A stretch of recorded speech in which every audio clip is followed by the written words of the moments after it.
अस्सलामुअलैकुम विद्यार्थी मित्रों, पाठ 6 ની ચર્ચા આપણે કરી અને પ્રશ્ન અભ્યાસનો પ્રશ્ન 1 જોઈ લીધો। હવે આપણે પ્રશ્ન 2 જોઈશું। પ્રશ્ન 2 प्रश्नों के उत्तर दीजिए। मां पहलो प्रश्न है, दीदी आपका यह धमाकेदार धक्का मुझे हमेशा याद रहेगा। गोलू ने रेशमा से ऐसा क्यों कहा, है ना? तो ऐसा क्यों कहा गोलू ने रेशमा से? तो इसका जवाब है, तो बच्चों गोलू ने रेशमा से ऐसा कहा क्योंकि उसे धक्के के कारण यह पटाखे से जलने से बच गया था। गोलू जलने से बच गया था, है ने? प्रश्न 2 बीजो प्रश्न है, रेशमा की शारीरिक कमी उसके इरादों में कभी बाधा नहीं बनी। भाव समझाइए। तो उसका भाव समझाना है। तो प्रश्न 2 उसका उत्तर है, तो बच्चों हमें पता है कि रेशमा वो है विकलांग थी, है ना? तो वो विद्यार्थी मित्रों छोटी उम्र में उसको पोलियो हो गया था, उसके लिए वह चल नहीं सकती थी। फिर भी रेशमा की शारीरिक कमी उसके इरादों में कभी बाधा नहीं बनी।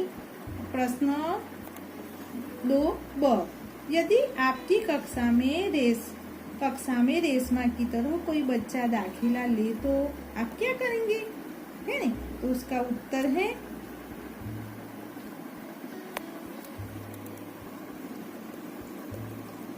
तो एक किन किन बातों का ध्यान रखेंगे?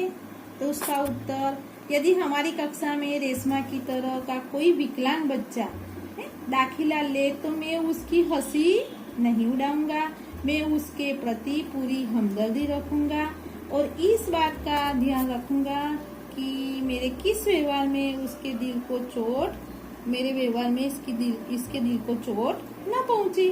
अब 2 किस तरह उसकी सहायता करेंगे, आप किस तरह इसकी मदद करेंगे? तो उसका उत्तर, मैं खेलकूद तथा अन्य प्रवृत्ति में अपने विकलांग सहपाठी को अवश्य शामिल करूंगा, है? मैं किसी भी तरह उसकी उपेक्षा नहीं होने दूंगा। ऊपर का माल है तो मैं उसे सीढ़ियां उतरने चढ़ने में मदद करूंगा। प्रश्न 3 विद्यालय में क्या परिवर्तन करना चाहेंगे? तो उसका उत्तर, मैं आचार्य श्री से निवेदन करूंगा कि वे शाला में ऐसे कार्यक्रमों का आयोजन करें जिनमें विकलांग विद्यार्थी भी भाग ले सके। उसकी कक्षा नीचे रखेंगे। मैं आचार्य से बोलूंगा कि उसकी कक्षा नीचे रखें।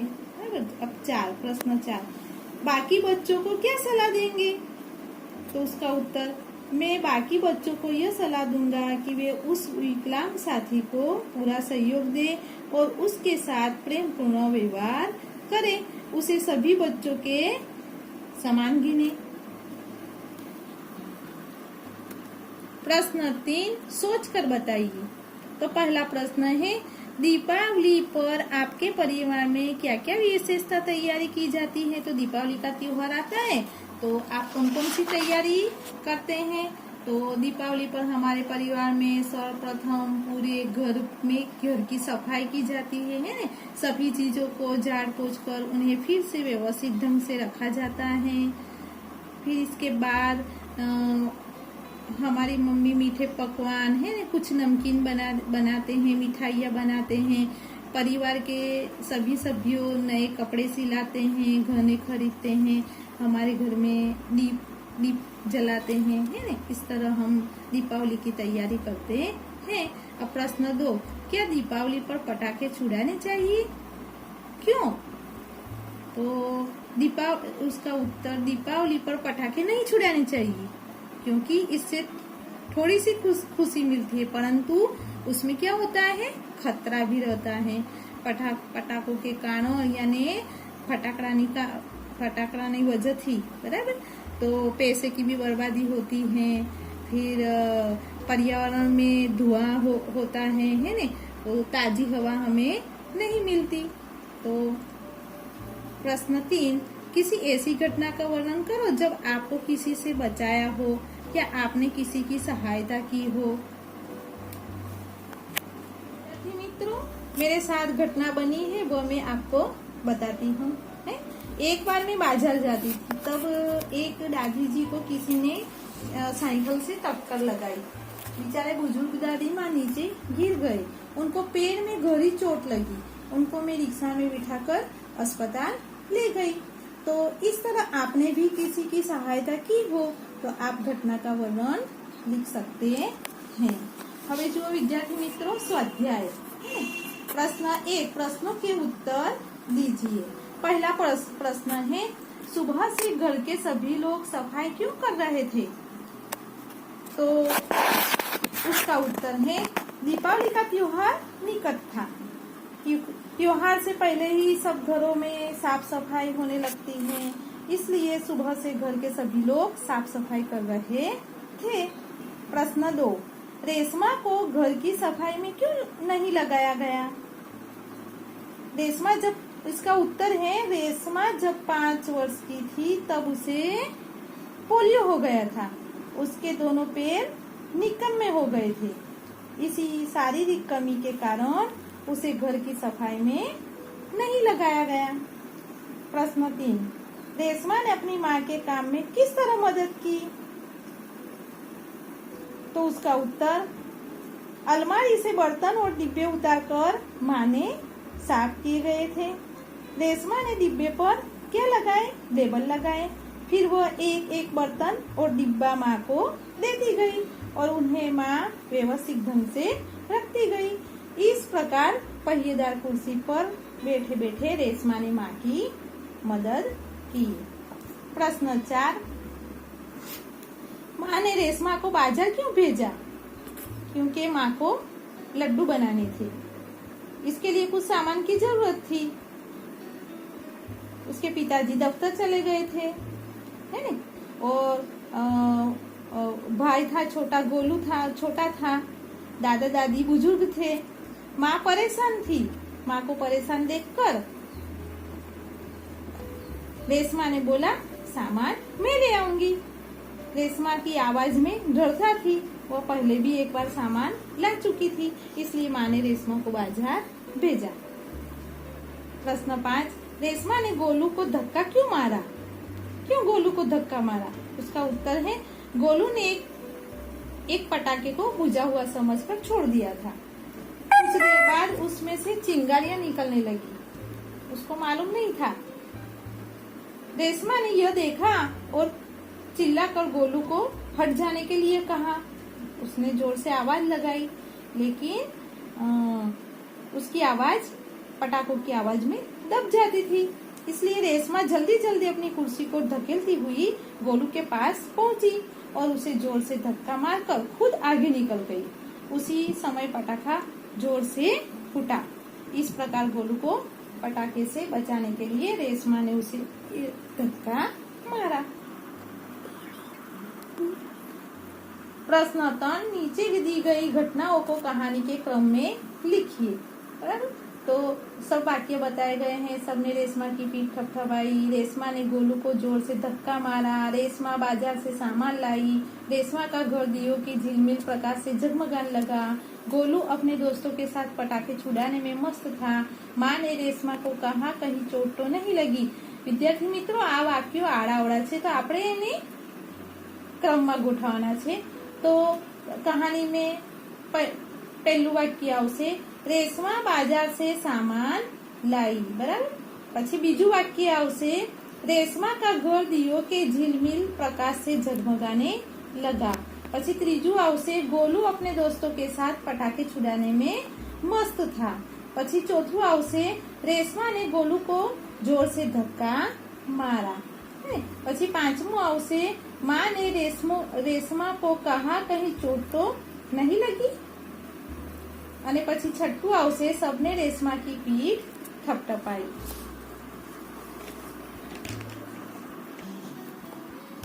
प्रश्न 4 निम्नलिखित मुहावरे के अर्थ देकर वाक्यों में प्रयोग कीजिए। तो पहला है आंखों का तारा। आंखों का तारा यानी इसका मुहावरा का अर्थ होता है बहुत प्यारा। तो उसका वाक्य में प्रयोग करेंगे कि हर बच्चा अपनी माँ की आंखों का तारा होता है। बीजू हाथ बटाना। हाथ बटाना यानी इसका अर्थ है काम में मदद करना। तो उसका वाक्य में प्रयोग करेंगे दीदी घर के कामों में माँ का हाथ बटाती है। त्रीजू छे पीठ थपथपाना यानी शाबाशी देना। तो उसका वाक्य में प्रयोग करेंगे, प्रश्न के उत्तर देने पर गुरुजी ने मेरी पीठ ठोकी।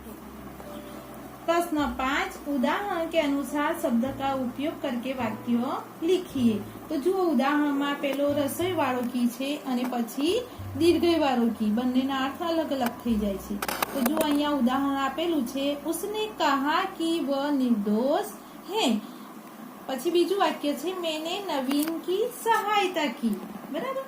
તો એવી રીતે બીજો શબ્દ છે इसलिए અને ताकि। તો इसलिए એનું વાક્ય બનાવીશું, सड़क पर तमाशा हो गया इसलिए सब जमा हो गए हैं। હવે ताकि बनाईશું, मेले में पुलिस आ गई थी ताकि लड़ाई झगड़ा न करे।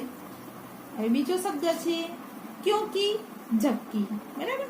क्योंकि નો વાક્ય બનાવીશું આપણે, आज सड़क पर पानी था क्योंकि बारिश हुई थी। अबे जबकि नु बनाईશું, मेरी बहन पढ़ने में बहुत कमजोर है जबकि मैं बहुत होशियार हूँ। ત્રીજો શબ્દ છે और અને और। બરાબર। और એટલે તરફ અને और એટલે અને। બરાબર। હવે એનું વાક્ય બનાવીશું, और નું, मैं आपकी ओर ही आ रही थी। હવે और, भाई और बहन दोनों बहुत अच्छे हैं। હવે मैं ऊपर थी तो मैं पढ़ती हूँ। बराबर। અને मैं ऊपर ही बनाईશું, बच्चे घर में शोर मचा रहे थे। હવે પ્રશ્ન 6